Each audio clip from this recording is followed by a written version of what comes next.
you, KCIW 100.7, Brookings, Oregon. We are the Quality Living with Peaceful Support program. I am Amanda Whittemore and very glad to be broadcasting across the airwaves. This is aired locally in our Curry County.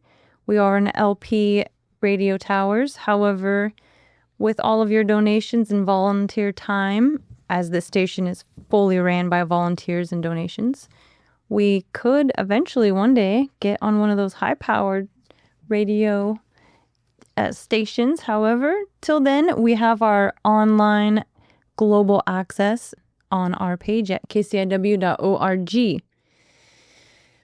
Woo! All right, it's going to be a great show. We got this. I'm actually really excited because we have some really fun guests. And as everybody asks me, they say, what is the Quality Living with Peaceful Support program? I say that's what it is. It's a moment for enjoying talking about quality, about living, about peaceful support, about what are those things? How do we see it in our community? How do we encourage it? Do we like it? Do we want some more of it? All those different fun ways of inviting a really phenomenal way to live. A lot of people don't even take time to think about that. They think about, their nice cars and the quality of some of the garments that they wear or their meals. And here we just take a moment to learn about people, what they offer, and how it affects us as far as quality in our community. And with all that being said, I want to introduce you to our guests here, our audience at the Peaceful Support with Quality Living show. We have Terry and Laura in the station with us, and everyone's welcome to come in anytime they want. But right now, let's turn it over to Terry and Laura. Yes, thank you everyone for joining us. I am here to speak about our community and what it means to be part of it, and the volunteers that it takes to make a village. Oh, yeah, that's the truth. And to help those in need, and especially in this time of living, and how to do that in a quality way with support. One of the things that Laura and I are involved with, and I know Laura does a lot more, but is with the Brookings Harbor Food Bank. They provide what we call the Senior Produce Program. And we used to be able to do it every week of the month, and then it got down to every other week. And pardon me, Terry, for our listeners, what is the Senior Produce Program? Yeah, so now it's down to once a month. And what it is for those seniors who qualify for this program, they can come in and we provide them with fresh produce. Fresh produce? Yes, and it's amazing. What? Yeah, the way that it's set up when you come in, so it's at the Grange in Harbor. And when you come in, it looks like a farmer's market stand. Oh, how beautiful. Yeah. Oh, my gosh. So typically there is potatoes, onions, carrots, lettuce, spinach, bananas, strawberries. That's my grocery list right now. Right? Yeah. And Laura, bless her heart, and all of her work, she works with a couple of our local stores, and through grants and I'll let Laura talk more about it in a minute, but she provides, and we get all of this produce and we set it out and it looks like a farmer's market. And then the seniors will line up and they come in and they bring a bag, and it's amazing. It's a full bag of gorgeous fresh produce. Oh my gosh. So, and that's all done through volunteers. It's all done through grants to provide this. And some of the other stuff I wanted to talk about too is just the food bank in itself. Okay. So you can go down to the food bank on Mondays, Wednesdays, and Fridays between 10 and 1, and they can provide non-perishable foods. They provide toiletries. There's usually like some gently used clothing and everything that people can. I went in yesterday to the food bank and was talking to the director there, and they received a huge amount of food. I think it was 2,400 pounds of food was Whoa. delivered. Whoa. Yes, they have storage units. They have, so no one in this community should go hungry. Yeah. And I don't know if you want me to get into it too, because Of course. one of the things that we always talk about, and I am so impressed with our community, is that any day of the week, somebody can go and get a hot meal. Really? Yeah. And I've talked to a couple of people. I haven't been. I want to go and check them out. But I've talked to a couple of people, and it's actually amazing food. They cook it there at the church. So St. Timothy's, Star of the Sea, Brookings Presbyterian, Trinity Lutheran, Brookings Nazarene. Really? Yeah, and I can provide those times. But that's also listed at the food bank if somebody stops by there. Okay. Wow. Yeah. So for community, so they can't make meals themselves, or they just don't have the ends to meet, or like for any reason, they could just go and have a meal? They don't have to qualify or anything. For the senior produce program, they need to go in to the food bank, which is Monday, Wednesday, Friday between 10 and 1. Okay. And speak to someone in the office, and they will look at what their monthly income is. Okay. And it needs to be $2,000 or less a month. Okay. Now, some people are like, well, I make a little bit more than that, but they're encouraged to go in because there's certain things that aren't qualified as your monthly income. Right. So I encourage people to go in and see if they qualify for that. But I guess we call them soup kitchens at the churches. You just walk in. Huh. I mean, you could make $10,000 a month and still walk. They don't question you. You can go in and get a free meal. Yep.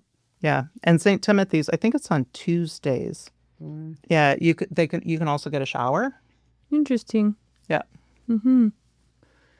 That's really supportive for those that are in need. And and it's like I said, in this day and age or this time, it's really hard to put food on the table. I know. I mean, Laura and I were just talking about what it costs at the grocery store. It's ridiculous. Yeah. It's absurd.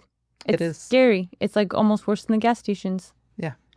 And I don't know where the war is at with the food industry. I mean, it's always kind of been there since we decided to take it out of our backyards, realistically. And getting back to our roots and being capable of having, was that big movement, and I would love for Brookings to be part of it, but they changed all of their grass into home front gardens. Like instead of having grass in their front yards, they'd have a garden bed, and they would help each other, the neighbors and things like this all around. You grow tomatoes, you grow the lettuce. Yeah. And then we just have a big sharing harvest season. Yeah, and chickens and the eggs. Absolutely. I love it. Yeah. Oh, man. Yep. So, but yeah, I'm just really impressed with our community, small town community, and pulling through. Support. I mean, you don't have to be homeless. You can be homeless and come and get a meal, a hot meal, or go to the food bank and, get some toiletries. And I know one little story that I had heard when I was talking to some people in the office there was a family came in, well, a couple with a young child living out of their car. That's not surprising. The cost of, rent and housing and all of that. They came in and gave them a box of diapers, waters, gave them canned goods that didn't need a can opener. Yeah. Non-perishable milk for the child, those kinds of things. Oh, man. It's wild out there. The only stipulation for this produce program is they have to be 60 years old. 60. Okay. And it's only once a month. It's the second Thursday of the month. Right. Okay. Yeah, when we say senior, what is, Yeah. Yeah. Wow. And how many volunteers do you have? A dozen? I think at least, yeah. And did they partner with or ever work with the Meals on Wheels, or is that a totally different program? Totally different. Okay. Okay. I know we have a really supportive community, and that's kind of honestly how Quality Living with Peaceful Support became a show. Is I came in to read a couple scripts on Wednesdays to volunteer, and then they asked me if I wanted my own show. And I was thinking of what I could name it and how I could give back to Brookings, and I was like, well, it's been so supportive in the most peaceful way, and I've had the most amount of quality, and I've learned how to live again being here in Brookings. And growing up, you get a lot of support, but maybe not in the best direction that you need to be going. Here in Brookings, I really have, and I'm so grateful for all these organizations that allow these supportive activities for our community. It's out of this world, amazing. Yeah. I agree. Yeah. And when I first started volunteering at the food bank for this senior produce program, I was a little nervous about what kind of recipients we would get, and do I need to be prepared for angst or those kinds of things. These people are so sweet. Oh. And I don't want to cry, but they I'm they are trying not just to. so appreciative. Oh man. And the Grange donates the hall during that time. That's awesome. Thank you, Grange Hall. Yes, thank you. Sweet. And there's Thursday at It's the second Thursday of the month. second Thursday of the month, all day. Starts at 10 and ends at noon. Starts at 10, ends at noon. And is there contact information? Yes, so they just need to go down to the food bank, Brookings Harbor Food Bank. On Hemlock. Yeah, which is on Hemlock. Oh, okay. 539 Hemlock. Yeah, it's right, down there in that little street in the back. On Monday, Wednesdays, and Fridays between 10 and 1. And there's a little office there, and if they just walk in the office and say, I want to apply for the senior produce program. Okay. Yeah. And could they have their caregiver go for them? Yes. Okay. Some of them have to be in the car or can't make it out of their own home. Yeah. That's how I found out about it. Okay. I was going for my neighbor. She was 85 Oh. and she couldn't get around very well, and she wasn't eating fresh fruit and vegetables. So I started going for her, and that's how I got involved. Yeah, and I keep a list of who's qualified, and there's several people that come and pick up for a neighbor or for somebody who can't get out of the house. Yep. That is so adorable. And super needed. Yes. And then, while we're on the topic, realistically, to have somebody eat with them. Some of them are by themselves. Our seniors are elders in the community, and they don't eat as much because it's not as fun by yourself, and it becomes like a chore, like doing the dishes or other things. Our body absorbs our nutrition and our food better. We feel better. We're happier, and it's this oxytocin that happens. Just like I do this show by myself sometimes, but it's more fun when you guys are in here. Nice. The Chetco Activity Center has that. Right. You can go get a meal and share it with people you don't know, Yes. and it's for a very nominal fee. Yes. And they have games and they do puzzles. And Absolutely. Yeah. And how long have you been in Oregon, or Brookings, I should say? How did you guys get here? 5 years. Okay. Woo! Welcome. Thank That's you. exciting. And we've been here about 11 years. Okay. Yep. Sweet. Came from the Bay Area. Right on. Love it here. It's very similar, but very different. It's like all the things you want. Yeah. and it's just a happy place to be. Yeah. Well, I grew up in the Santa Cruz Mountains. And Santa Cruz and stuff. And so this is kind of, back in the day. Totally. Yeah. I love that. Yeah. Yeah. We love it here. My husband and I are both retired. And Okay. Lovely. And Laura, you have something a little extra to share with the station today, don't you? Yeah, I wanted to promote Art on the Coast. It's our 5th year, and it's a festival that happens down at the port August 1st and 2nd this year. It's always the first weekend in August. And we're really geared up and looking forward to it. Right now we have about 55 artists that are going to attend. We have food booths, drink booths, kid booths, and we have different musicians playing for 2 hours at a time. Every 2 hours there'll be different musicians for both days. Whoa. So we're really excited, and we're always looking for new talent, especially artists. Okay. And like any particular type? All types. We love art. Okay. All right. All mediums, all types of art, musical and textural. Absolutely. Yes. Okay. That's exciting. Yeah. And how did this come about? It used to be done by another organization in town, but they decided to give up that weekend. Mm-hmm. And so all of a sudden it was free and available. And I had just moved here, newly retired, needed something to do. Because when all of a sudden you're retired, you can't just put on the brakes. You got to have something to do, right? Right. Yes. And I love art. And so I picked it up, and I did not reinvent the wheel. I just changed it a little bit, modified it, and I think it works. Awesome. Yeah. Beautiful. And all the proceeds go to CASA for the foster kids. I was going to say, Laura is amazing. So I used to volunteer for CASA and stepped away from that. But she does CASA, she does the art, she does the food bank. Thank you. Mm-hmm. No, thank you. Our community thanks you. Listeners out there, this is a powerhouse team right now. We're pretty fortunate to have them in our community and for them to choose to retire up in this area and give back so much. Like, it's just very heartwarming and admirable work.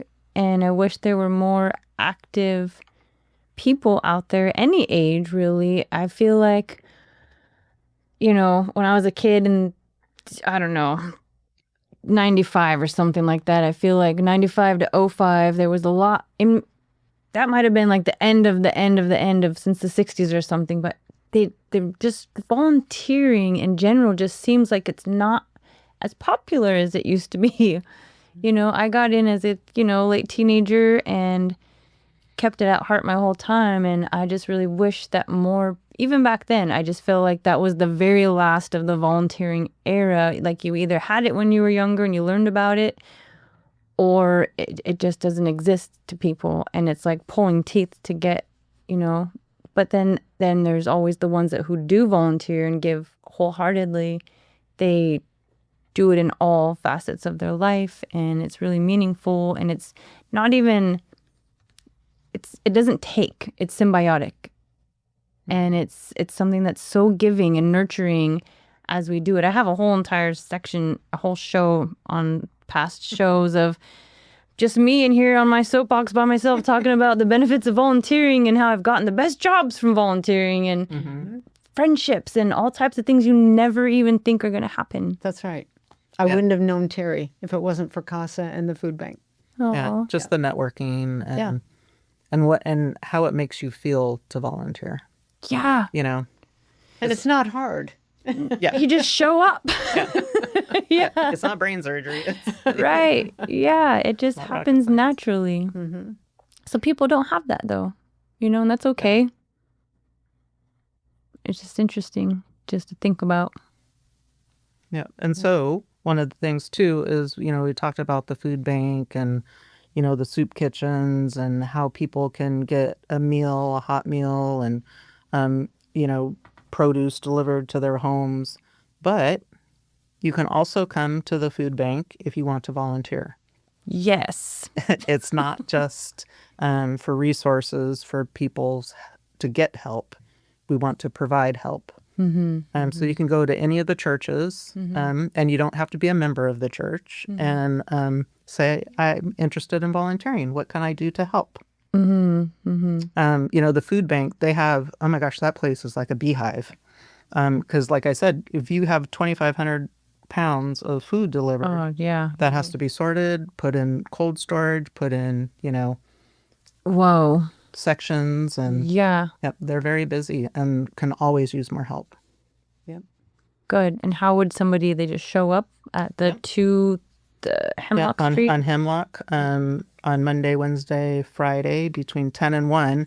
And they typically are in the office. Like it doesn't, if you are looking for services, that's when they're open for services. But a lot of times you can go and just knock on the door and the office is open. Yeah. Yeah. Anybody to ask for in particular? Rosa or Olivia. Yeah. Olivia's the director. Okay. And Donald's always there. yeah, there's always Everybody knows Donald in our community. Okay. He volunteers like crazy there. I think, doesn't he volunteer like 40 hours a week? Oh, more than that. Yeah. That's Yeah. a full-time I was position. going to say, He is a fixture at the food bank. yeah. It's amazing.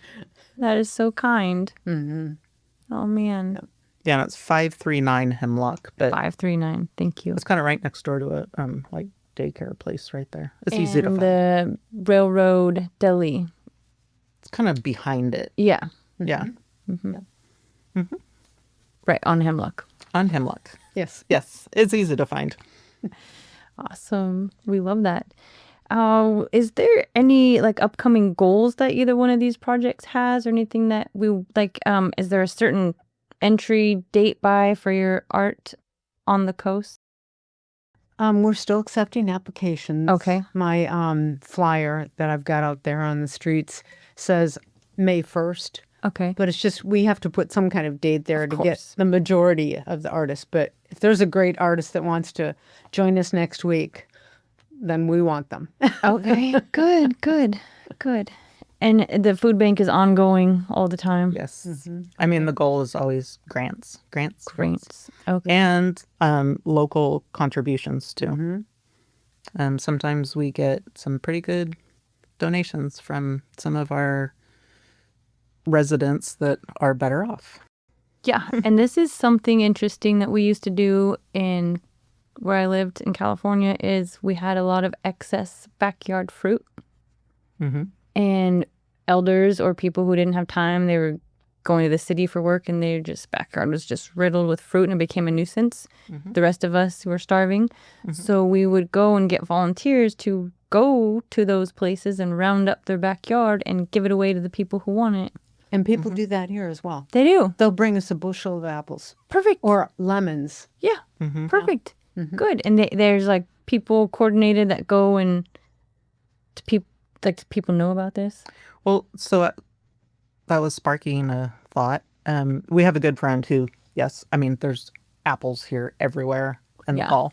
And he brought like 5 boxes of apples to the food bank. Nice. And they just put it out in front and anybody can take some. Oh, beautiful. But Beautiful. the people who live in orchards or somewhere who don't want to pick all that up and bring it down. Right. That's an interesting thought of how do we organize that to get people to go Yeah. and pick it up and put it in a box and take it down there. Right. Yeah. Yeah. Options. There's opportunity for growth all the time. Food for thought. Food for thought, she says. I love it. And what I like a lot too is like, emails, websites, registering, getting an app. Like I haven't heard any of that. It feels very organic and it feels good. Just show up, make it happen. Art on the Coast is on Facebook. Okay, there we go. And I have an email. It's artonthecoastbrookings@gmail.com is my email. And there's flyers hopefully all over town Okay. that I've been passing out. Good. And the food bank is also on Facebook, but it's called Community Helpers. Community Helpers is how you find it on Facebook. I've seen that. And they will post pictures of our senior produce program and information there. Oh, this is so adorable. I love it. And everyone's welcome to share this link. All of our listeners out there, if you feel that you want to volunteer or somebody else wants to volunteer, you want to show up at the port with your art or a musician, let's get everybody connected. And please contact Terry and Laura or just show up to these events and these organizations at the Grange Hall or the churches mentioned. And we always have our show in our online catalog of all of the different past shows and events, so everybody can always resource and go back and look at the past shows and click those links and send them like a text or an email or post it on social media to help get the word out. If that's your way of volunteering, that's totally encouraged. And it's just like putting up a poster in your business. Just post it on your Facebook account, and we would love that. Takes a village. Exactly. Yeah. And, the time goes by quick, and it's not really, even if a lot of people think they don't have enough time to volunteer, but we really do. We really, really do. I bet you guys out there, I want to see how many of our KCIW listeners show up for themselves and for their community and some of these programs we offer here on the Quality Living with Peaceful Support program. And we want to thank Laura and Terry for being on the show. Thank you, guys. Thank you, Amanda. Thank you. For inviting us. Yes. Well, yeah. And come back anytime with updates or anything fun or something new or results or stuff like that. We're always up for that. Thank you so much. Thank you. Of course. And thank you, listeners. And give us a call, 541-661-4098, or email contact@kciw.org for any and all questions, suggestions, all the fun things. Thank you, listeners. This is Amanda Whittemore with Quality Living with Peaceful Support Show.